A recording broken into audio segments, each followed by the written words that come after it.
اعوذ باللہ من الشیطان الرجیم بسم اللہ الرحمن الرحیم الصلاۃ والسلام علیک یا رسول اللہ وعلی آلک و اصحابک سیدی یا حبیب اللہ۔ اسلامی چینل سے اسلامی باتیں لے کر قاری محمد ریاض قریشی کا سلام۔ السلام علیکم ورحمۃ اللہ وبرکاتہ۔ ناظرین، حضرت عبداللہ بن عوف رضی اللہ تعالیٰ عنہ فرماتے ہیں کہ جنگ بدر کا موقع تھا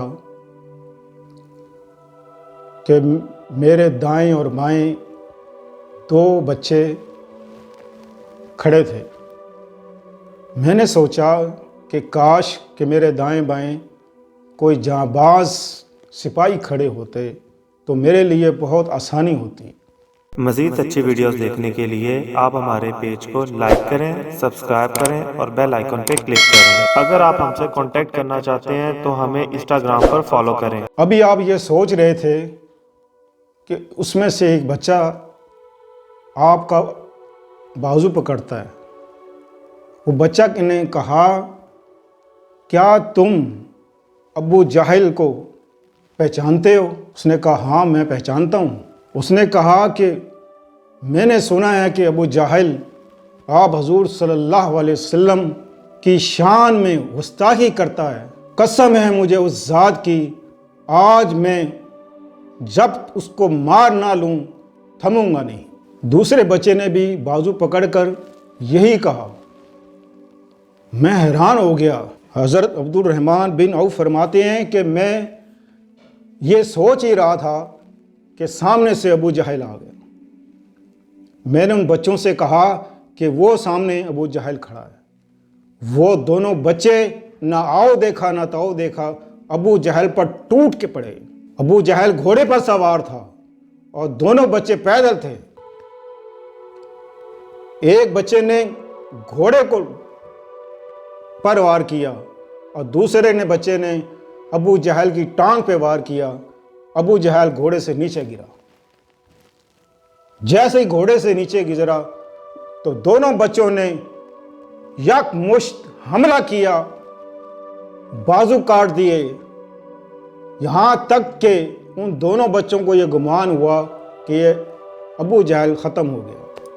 ابو جہل کا ایک بیٹا تھا، وہ بھی اس میں شامل تھا۔ اس کے بیٹے نے ایک بچے کو تلوار ماری بازو پہ، بازو اس کا کٹ گیا۔ بازو ایسے ہی کٹا کہ صرف کھال باقی رہ گئی اور بازو لٹکا ہوا ہے۔ اس بچے نے کیا کیا کہ بازو پکڑا اور ایسے کمر کے ساتھ باندھ لیا، ایسے ایک ہاتھ سے وہ لڑتا رہا۔ جب اس نے دیکھا کہ بازو کو بہت سخت تکلیف ہو رہی ہے، زیادہ تکلیف ہو رہی ہے، تو اس بچے نے بازو نکالا اور اپنی ٹانگ کے نیچے رکھ کے کھینچ دیا اور بازو اپنے سے جدا کر دیا۔ اور پھر جا کر دوبارہ دیکھا کہ ابو جہل زندہ ہے یا مر گیا ہے۔ دیکھا کہ اس کی سانسیں بھی چل رہی تھیں کہ اس بچے نے ابو جہل کی گردن پہ ایسا وار کیا کہ اس کا سر دھڑ سے جدا کر دیا۔ ناظرین، اس بیان سے مقصد صرف یہ ہے کہ جس انسان کے ارادے مضبوط ہوں اور اللہ پر بھروسہ ہو، اللہ پر یقین ہو اور اپنے اوپر بھروسہ رکھتا ہو، وہ خواہ کتنی بھی مشکل آ جائے، پریشانی آ جائے یا اس کے اوپر کتنی مصیبت کیوں نہ آ جائے، وہ اس کو جھیل لیتا ہے۔ بڑے سے بڑا مقابلے کے لیے تیار ہو جائے اور اللہ پر بھروسہ ہو، ایمان کی حرارت ہو تو وہ کچھ بھی کر دے۔